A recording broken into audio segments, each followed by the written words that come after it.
13th March 2018. A couple of weeks since I officialized my decision of changing life completely, leave all my relationships and my habits to realize my dream of start traveling full-time and to couchsurf all around the world. On the 13th of March 2018, I left my hometown with a backpack on my shoulders and took the very first plane of this long journey towards the unknown.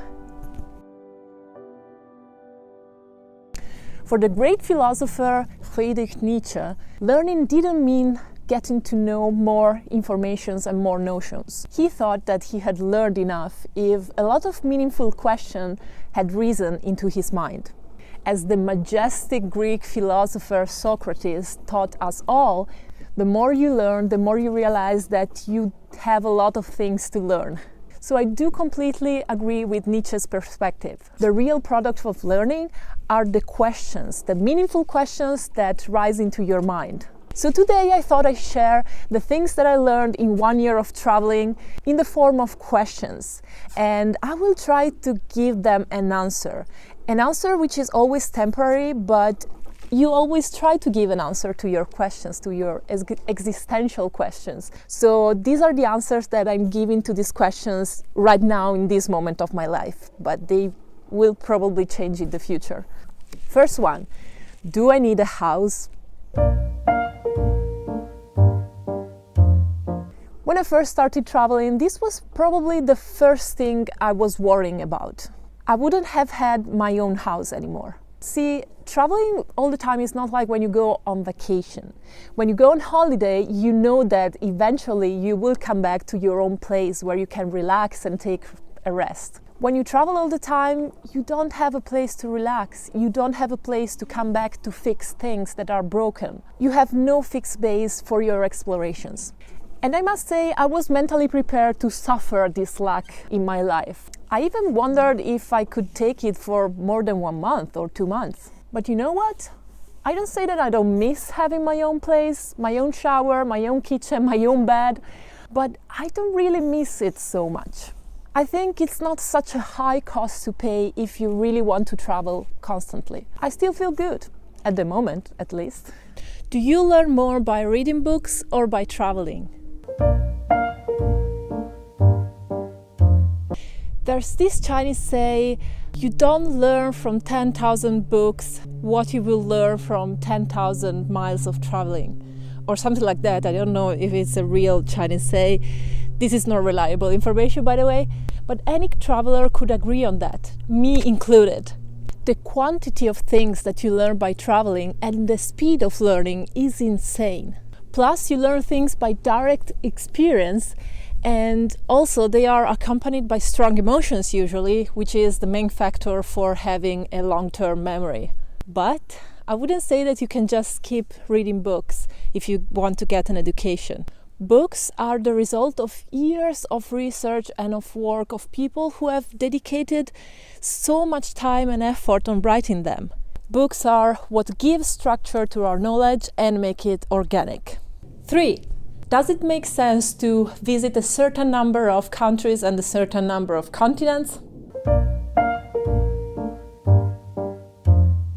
To me, it doesn't. When I started traveling, I thought that in 1 year I would have visited so many countries. I thought I would have gone to China, to Japan, to New Zealand. And guess what? I visited actually only 2 countries outside of Europe, and inside of Europe I visited only 2 new countries. But you know what? I spent 1 to 3 months in each one of these countries. I am a slow traveler.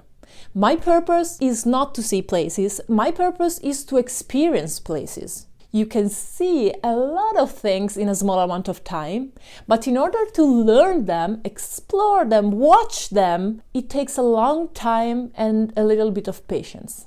You know, most of the traveling YouTube videos, vlog or channels that I see, they always start with, I visited 74 countries and 4 continents in the last 13 months. I don't care about the speed, I don't care about the numbers. I don't want to spread myself all around the place. I prefer to take one country at a time and explore it deeply. This year for me it's been Norway, Canada, and the United States. And guess what? I'm talking to you from Norway. I'm gonna be back to New York City in a couple of weeks, and in the summer I will be in Canada again. I'm just not done exploring them. Fourth, are people as boring and as nasty as we think they are? When you have a settled life, you're living in a town or in a neighborhood of a city, so you tend to see the same people every day doing the same things. And also you tend to read the newspaper, which I consider being the most annoying poison for people's feelings, because they usually report those 2 of 3 million cases where things go really bad, and when people go crazy and harm other people. When you travel, you usually discover that those boring neighbors, they actually have very interesting hobbies that they keep maybe hidden because they are afraid of the judgment of the people around them. But especially, you realize that people don't have a reason to harm other people at all if they are treated nicely, with respect and with love. 5. Is it better to plan things out or to go with the flow? I mean this both in a travel logistics sense as well as in an existentialistic life perspective. When I grew up, I was taught that making a plan is the way to go. That's it. I used to plan my trips, plan my days, plan my life. Yes, I used to make a plan of my life for years or even decades. Then I learned that you don't really have to plan everything in your life, and that sometimes it's even better just to go with the flow. After this year of traveling, I think I reached a new level of wisdom on this point. What you need to reach is the perfect balance between planning and just go with the spur of the moment. I still strongly believe that being spontaneous is necessary to live a happy life. But I also learned on my skin that not having a plan at all can make you really unhappy sometimes. Because we still need structure in our lives. And a plan is what gives structure. At a very superficial level, I act very spontaneously and I just go with the flow. At the very deep level though, I still have a plan. I always have. It's not like a plan, it's more like a trace, an idea of where I want to go. A vague outline of how my future could look like. It's not really something that I need to follow, but it's just a trace, a plan B in case on the superficial level I get confused and I don't really know what to do. Number 6. Do I need more money than what allows me to feed myself properly and have a roof over my head? This is a question that is still constantly on. If you are my subscriber, you see me struggling constantly and investing a lot of time in finding the cheapest solutions. And maybe I don't publicly show it so much, but I don't often satisfy my desires because I cannot afford them. When I'd like to book myself a clean, comfortable room just for one night, just to rest a little bit. When I would like to buy myself a bus ticket because it's late in the evening, I'm freezing and I'm exhausted, but I walk for 40 minutes with my backpack on my shoulders instead to save those money. When I would like to buy myself a warm meal because maybe in the past 2 days I've been eating cheese and crackers and I'm starving. I constantly think about how much money would I like to have if I could just have it by a snap of my fingers. I still have no answer to this question, but I think that even if I could be the richest person in the whole world, I wouldn't like to be. My lack of money keeps me fit and strong. It makes me have a lot of willpower. It keeps me in contact with what is really important. It keeps my desires at bay, and it lets me see clearly what my needs really are. So for the moment, I think that no, I don't need more money than what allows me to have a roof over my head and to feed myself properly. 7th and last one. How can I share and show more of the things that I learn, and how can I communicate them better?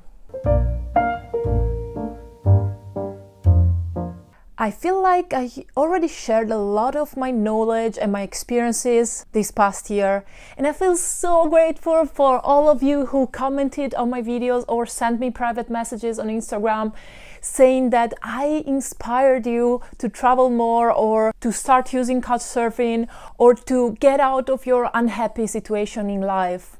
When I think about how much I shared and how I shared it though, I know that I can make much better than this. I feel like I haven't even started to share some very important things, like some psychological insights, for example, some existential thoughts that can actually be useful for many of you. And if any of you had some suggestion or some advice, please send it to me, communicate. I'd be glad to hear your opinion.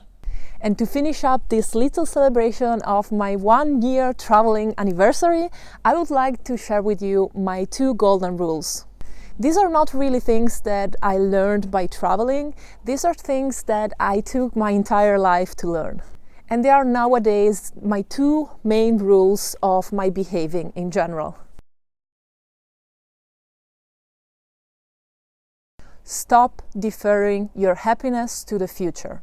Where happiness is not meant like the intense joy of the moment, happiness is more like a state of balance between all the things in your life where you are satisfied and fulfilled with everything that's happening in your life. Happiness is not in the future. Happiness is now. Happiness is not a plan.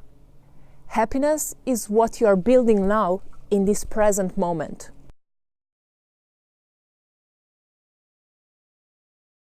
Being honest and kind to the others is always the best way to go. Even when being kind to someone seems almost intolerable, and when being honest doesn't seem such a good idea, because in the long term it will always reveal itself as the best choice. Happy life to everyone. And books are what give you the structure. And books are what give you the structure of knowledge. When you have a settled life,